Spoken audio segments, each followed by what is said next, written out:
हमारे पास जो है वो पॉलिटिकल सिस्टम ऑफ यूएसए जो है वो स्टार्ट होता है। पॉलिटिकल सिस्टम ऑफ यूएसए की कि हम क्विक रिवीजन करेंगे जल्दी जल्दी से। सबसे पहले सबसे पहला फीचर ये कि पॉलिटिकल सिस्टम जो है वो यूनाइटेड स्टेट्स के अंदर, वो चूंकि आपको पता है कि यूनाइटेड स्टेट किस चीज की अमेलगमेशन है। ये 50 स्टेट्स की जो है वो अमेलगमेशन है। तो 50 स्टेट्स हैं यूएसए के अंदर, जिनको हम फेडरेटिंग यूनिट्स भी कहते हैं। और यही फेडरेटिंग यूनिट्स मिलाकर जो है वो एक यूनाइटेड स्टेट्स बनाते हैं। अगर आपको इसकी थोड़ी सी हिस्टोरिकल बैकग्राउंड का बताऊं, तो वो ये है कि these states in originality were 13 in number, and they were the part of the Britain. So they got independence in 17th, approximately 16th century के अंदर, 17th सेंचुरी के अंदर इन्होंने जो है वो इंडिपेंडेंस ली थी ब्रिटेन से। उस टाइम के बाद फिर जो इनका 1789 में फाइनल कॉन्स्टिट्यूशन जो था उसका ड्राफ्ट तैयार हुआ था, उसके अंदर इन्होंने डिसाइड किया कि हमारा जो सिस्टम होगा वो फेडरल इन नेचर होगा। एक बात और, यूनाइटेड स्टेट्स का जो पॉलिटिकल सिस्टम है इसके कुछ इंपॉर्टेंट पॉइंट्स, ये दुनिया का सबसे पुराना तरीन कॉन्स्टिट्यूशन है और ये रिटन वर्जन में है। अगर हम बात करें इसकी रिटन वर्जन में नहीं है, जो कि सबसे दुनिया का पुराना तरीन है, तो वो कंपैरिजन है यूके के साथ। यूके का जो कॉन्स्टिट्यूशन है वो दुनिया का सबसे पुराना तरीन है, मगर वो रिटन नहीं है। वो जो है सेमी रिटन है, कुछ उसका पार्ट रिटन है, कुछ उसका पार्ट रिटन नहीं है। लेकिन अगर हम बात करें यूएसए की, तो उसका रिटन जो है ये इंस्टीट्यूट कॉन्स्टिट्यूशन है, और इसको 1789 के अंदर अडॉप्ट किया गया था। ये इसके बारे में थोड़ा सा हिस्टोरिकल बैकग्राउंड है। फेडरल का मतलब ये होता है कि पावर को डिवाइड किया जाता है फेडरल गवर्नमेंट के बीच में और स्टेट्स के बीच में, जो कि इसकी 50 स्टेट्स हैं। स्टेट्स के पास अपने सब्जेक्ट्स होते हैं, वो एजुकेशन को, पॉलिसिंग को कंट्रोल करता है, जबकि फेडरल गवर्नमेंट जो है वो डिफेंस को और करेंसी को कंट्रोल करती है। मैंने ये बात बता दी आपको कि रिटन इन नेचर है, दुनिया का सबसे ये ओल्डेस्ट रिटन कॉन्स्टिट्यूशन है। सेपरेशन ऑफ पावर जो मॉन्टेस्क्यू ने कॉन्सेप्ट दिया था कि जो तीन ब्रांचेस होंगी, लेजिस्लेचर, एग्जेक्टिव एंड जुडिशरी, इनमें सेपरेशन ऑफ पावर का कॉन्सेप्ट है। कांग्रेस लॉ मेकिंग है, प्रेसिडेंट जो कि एग्जेक्टिव में आता है ये इन्फोर्स करता है, और कोर्ट जो है वो उसको इंटरप्रेट करती है। तो सेपरेशन ऑफ पावर के साथ आके पावर किसी एक हैंड में, किसी एक ब्रांच में कंसेंट्रेट ना हो जाए, तो चेक एंड बैलेंस का निजाम है वहां पर। प्रेसिडेंट जो है वो लॉ को वीटो कर सकता है। कांग्रेस जो है वो उस लॉ को, प्रेसिडेंट को इम्पीच कर सकती है। कोर्ट जो है वो किसी भी लॉ को अनकॉन्स्टिट्यूशनल डिक्लेयर करा सकता है। This is called the check and balance. Presidential form of government है, president head of the state भी और हेड ऑफ द गवर्नमेंट भी है। बाई कैमरल लेजिस्लेचर, दो हाउसेज हैं, अपर हाउस को सेनेट कहते हैं, लोअर हाउस को हाउस ऑफ रिप्रेजेंटेटिव कहते हैं। जो अपर हाउस है उसके अंदर 100 मेंबर्स हैं, 2 पर स्टेट, ताकि वो इक्वलिटी को शो कर सके। और 435 लोअर हाउस के मेंबर्स हैं, जिसमें पॉपुलेशन और साइज की बेस के ऊपर जो है वो डिसाइड किया जाता है कि कितने लोग जो कितनी स्टेट से कितने इलेक्टोर्स आएंगे या वोटर्स आएंगे। जुडिशियल रिव्यू है, कोर्ट जो है वो किसी भी एक्ट को जो कि लेजिस्लेचर ने या एग्जेक्टिव ने पास किया हो, अगर वो अनकॉन्स्टिट्यूशनल है तो उसको अनकॉन्स्टिट्यूशनल करार दे सकती है। पहली 10 अमेंडमेंट्स जो कि फ्रीडम को डील करते हैं, फंडामेंटल राइट्स को, उसको बिल ऑफ राइट्स कहते हैं। मेन पार्टी दो हैं, डेमोक्रेट्स, रिपब्लिक। इलेक्टोरल कॉलेज जो है वो इनडायरेक्ट तरीके से प्रेसिडेंट को इलेक्ट करता है, और गवर्नमेंट का एक फिक्स टेन्यूर है, 4 साल के बाद वहां पे इलेक्शंस होते हैं। जुडिशरी इंडिपेंडेंट है, और लोकल गवर्नमेंट भी वहाँ पे स्ट्रॉन्ग है, प्लस कमेटी सिस्टम है। ये इसके फीचर्स हैं यूएसए के पॉलिटिकल सिस्टम के। लेजिस्लेचर जो है वो कांग्रेस कहलाती है, जैसे पाकिस्तान के अंदर पार्लियामेंट कहलाती है। सेनेट और जो है वो लोअर हाउस पे मुश्तमिल है। एग्जेक्टिव में उनके पास प्रेसिडेंट, वाइस प्रेसिडेंट, कैबिनेट और फेडरेटिंग जो डिपार्टमेंट्स हैं वो आते हैं। जुडिशियल में सुप्रीम कोर्ट और फेडरल कोर्ट आती है। की प्रिंसिपल्स विद केसेस अगर देखें, तो पॉपुलर सॉवरेनिटी है कि power come from the people. Rule of law है, कॉन्स्टिट्यूशनल, सब कोई कॉन्स्टिट्यूशन के अंडर है, जिसे कहते हैं कॉन्स्टिट्यूशनल सुप्रीमेसी। लिमिटेड गवर्नमेंट है, और इंडिविजुअल लिबर्टीज का खास ख्याल रखा जाता है। यूएस के पॉलिटिकल सिस्टम की हम अगर हम एडवांटेजेस की बात करें, स्टेबिलिटी, क्योंकि 230 साल हो गए स्टिल वो कॉन्टिन्यू और स्टेबल है। प्रोटेक्शन ऑफ राइट्स की बात की जाती है, बैलेंस ऑफ पावर की बात की जाती है, फेडरल फ्लेक्सिबिलिटी है। स्टेट जो है वो इनोवेट्स कर सकती हैं पॉलिसीज, जैसे कैलिफोर्निया ने क्लाइमेट लॉज को इनोवेट कर दिया या डिस्कस कर दिया। तो ये इसकी हमारे पास एडवांटेजेस हैं, स्ट्रेंथ्स हैं। क्रिटिसिज्म की बात करें, वीकनेस की बात करें, तो इलेक्टोरल कॉलेज एक बहुत बड़ा इशू है। पॉपुलर वोट जो है वो समटाइम्स इग्नोर किया जाता है, क्योंकि इलेक्टोरल कॉलेज मतलब आप जस्ट 538 लोगों के वोट को काउंट कर रहे हैं, हो सकता है कि पीछे इक्वलिटी इंश्योर ना हुई हो। पोलराइजेशन है, और लॉस जो है वो समटाइम्स ब्लॉक्ड हो जाते हैं पार्टी कन्फ्लिक्ट की वजह से, जिसको हम ग्रिड लॉक कहते हैं। और बाजुकात हमने देखा है कि वेल्थ जो है वो इलेक्शंस को इन्फ्लुएंस करती है, मनी इन पॉलिटिक्स का भी इशू है, ये इसके ऊपर क्रिटिसिज्म है। पहला पॉइंट डिस्कस करते हैं, इसका जो पहला पार्ट है एग्जेक्टिव। एग्जेक्टिव के मैंने आपको बता दिया कि चार कंपोनेंट्स हैं, प्रेसिडेंट, वाइस प्रेसिडेंट, कैबिनेट और एग्जेक्टिव एजेंसीज। उसमें से हम सबसे यूनिक देखेंगे यूएस के प्रेसिडेंट, क्योंकि आपको पेपर में इसी में से क्वेश्चन आता है। यूएस के पहले जो है वो प्राइमरी इलेक्शंस होते हैं। हर स्टेट से जो है वो अपनी जो भी पार्टी का कैंडिडेट है, पहले स्टेट प्राइमरीज और कॉकसीज बनाकर उनको चूज करती है। फिर नेशनल कन्वेंशन होती है, फॉर्मल नॉमिनेशन।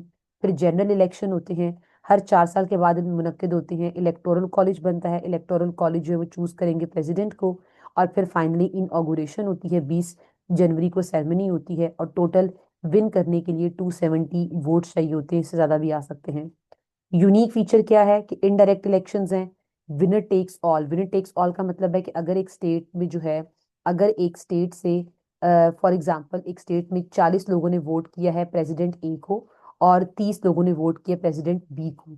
अब चूंकि जो ए है वो जीत गया, तो ये जो 30 वोट हैं बी के, ये भी ए को मिल जाएंगे। इसे कहते हैं विनर टेक्स द ऑल। ये जरा इजी चीज होती है, इसमें जरा वो आपके लिए फैसला लेना बहुत आसान होता है। और स्विंग स्टेट्स इंपॉर्टेंस का मतलब है कि कुछ ही स्टेट्स होती हैं जो डिसाइड करती हैं कि प्रेसिडेंट कौन बनेगा।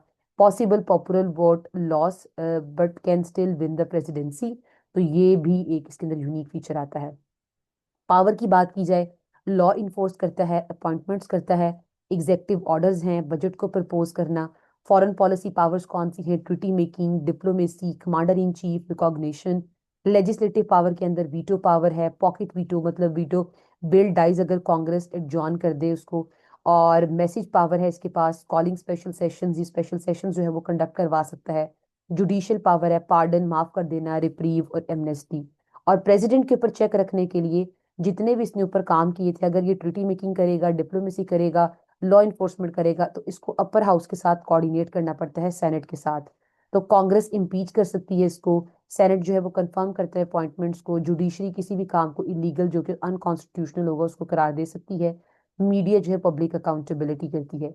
तो आपने ये नीचे मेरिट्स और डीमेरिट्स एक दफा ओवरव्यू कर लेना है। लेजिस्लेचर की बात करें तो स्ट्रक्चर ऑफ कांग्रेस क्या है, अपर हाउस है, लोअर हाउस है। इसके फंक्शंस क्या हैं, लॉ मेकिंग, अमेंडमेंट करना कॉन्स्टिट्यूशंस के अंदर, बजट कंट्रोल करना और इम्पीचमेंट करना। सेनेट कंफर्म करता है, ओवरसाइट फंक्शंस हैं, वॉर पावर्स हैं, जुडिशियल में अप्रूव करना जजेस को, रिमूव करना सेनेट को। आपको ये इसके लॉ इसका प्रोसेस भी आना चाहिए। एक और भी चीज होती है जिसको हम मिनी लेजिस्लेचर कहते हैं यूएस के पॉलिटिकल सिस्टम में, जो बहुत यूनिक चीज है, इसको हम कमेटी सिस्टम कहते हैं। तो कमेटीज जो होती हैं वो असल काम करती हैं। अब देखें ना, 50 स्टेट्स हैं, 50 स्टेट्स के मसले कितने के डिस्कस करेगी फेडरल, और क्या पता कोई मसला जरूरी है कि नहीं है। तो जो बात अपर हाउस में या लोअर हाउस में डिस्कस होनी होती है फेडरल लेवल पे, वो पहले उसको फिल्टर आउट करती है ये कमेटी। समझे, तो असल काम कमेटी करती है, वो डिसाइड करती है कि कौन से मसले जो है किस बिल को आगे लेके जाना है और किस बिल को वहीं पे किल करना है। तो डिफरेंट तरह की कमेटीज होती हैं, स्टैंडिंग होती हैं, टेम्परेरी मतलब परमानेंट होती हैं, टेम्परेरी होती हैं, दोनों हाउसेस की ज्वाइंट होती हैं, और कॉन्फ्रेंस कमेटीज होती हैं। अगर कोई बिल पास करवाना हो और इन दोनों के बीच में डिफरेंसेस हो, जैसे पाकिस्तान के अंदर काउंसिल ऑफ कॉमन आइडियोलॉजी है, तो उसको ये रिजॉल्व करती है। और यूनिक फीचर ये है इसकी कि ये बाई कैमरलिज्म है, स्ट्रॉन्ग कमिटीज हैं, इक्वल स्टेट रिप्रेजेंटेशन है और फ्रीक्वेंट इलेक्शंस हैं। स्ट्रेंथ्स ऑफ कांग्रेस की बात की जाए तो डेमोक्रेटिक की नेचर है प्योरली, फेडरल बैलेंस को इंश्योर करवाता है, ओवरसाइट फंक्शन है, ट्रांसपेरेंट है। वीकनेस इसमें ग्रिड लॉक है, स्लो प्रोसेस है, लॉबी इन्फ्लुएंस है, पोलराइजेशन है। जुडिशरी लास्ट पे आती है, सुप्रीम कोर्ट्स हैं सबसे हाईएस्ट हैं, फिर सर्किट कोर्ट्स हैं, डिस्ट्रिक्ट कोर्ट्स हैं, स्पेशल कोर्ट्स। अपॉइंटमेंट की जज प्रेसिडेंट जो है वो नॉमिनेट करता है, सेनेट कंफर्म करता है, टेन्यूर लाइफ टाइम है। इसे कहते हैं कि ये चीज मेक करती है जुडिशियल इंडिपेंडेंस को। जुडिशियल रिव्यू सबसे यूनिक फीचर है, कॉन्स्टिट्यूशन को इंटरप्रेट करते हैं, प्रोटेक्शन ऑफ राइट्स की बात करते हैं, डिस्प्यूट को रिजॉल्व करवाते हैं। ज्यूरिसडिक्शन ओरिजिनल भी होती है, फर्स्ट हियरिंग जो खुद से स्टेट के डिस्प्यूट्स को डिस्कस करते हैं। कोई लोअर कोर्ट अपील कर दे तो ये उनको भी देखते हैं। जुडिशरी किस तरीके से उसके ऊपर चेक रखा जाता है, प्रेसिडेंट जो अपॉइंट करता है, सेनेट कंफर्म करता है, कांग्रेस अमेंड कर सकता है। तो ये इसके ऊपर चेक है। तो एक दफा आप इसको गो थ्रू करेंगे, कवर हो जाएगा। जुडिशियल रिव्यू कि जो काम जो है वो लेजिस्लेचर ने किया या एग्जेक्टिव ने किया है, उसके ऊपर एक चेक रखना कहीं वो काम अनकॉन्स्टिट्यूशनल तो नहीं है, इसको जुडिशियल रिव्यू कहते हैं। जुडिशियल रिव्यू इसलिए इंपॉर्टेंट है क्योंकि वो कॉन्स्टिट्यूशन की सुप्रीमेसी को इंश्योर करवाता है, लेजिस्लेचर पर एक कंट्रोल रखता है, एग्जेक्टिव पे कंट्रोल रखता है और राइट्स की प्रोटेक्शन करता है। सबसे इंपॉर्टेंट केस है मैरबरी वर्सेस मेडिसन।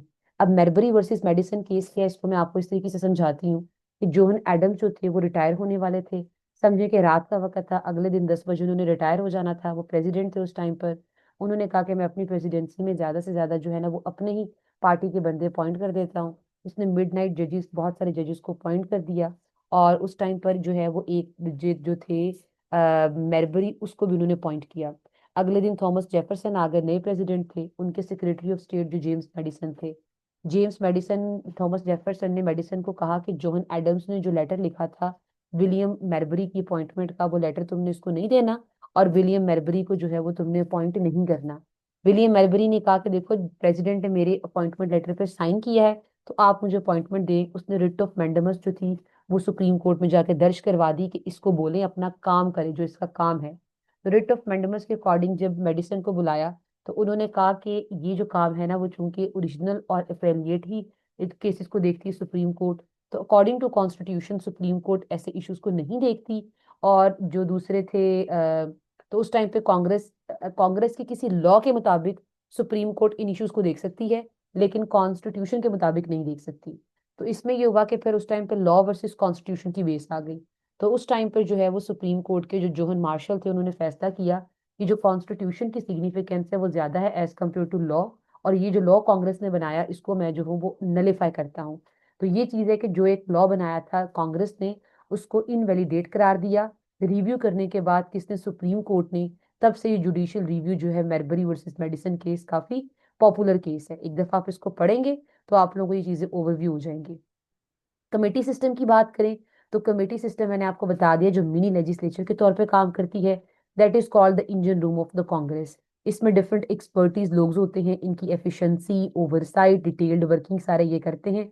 डिफरेंट तरह की होती हैं। स्टैंडिंग कमेटीज जो परमानेंट इश्यूज को रिजॉल्व करती हैं, सिलेक्टिव कमेटीज जो शॉर्ट टर्म होती हैं, इन्वेस्टिगेशन का जो दोनों मिलके बनाते हैं वो ज्वाइंट होती हैं, कॉन्फ्रेंस कमेटीज जो इनके रिजॉल्व करवाती हैं। इस तरीके से ये यूएस का पॉलिटिकल सिस्टम है जो आपको अच्छे तरीके से मैंने जल्दी से जो है वो रिवाइज करवा दिया शॉर्ट नोट्स के अंदर।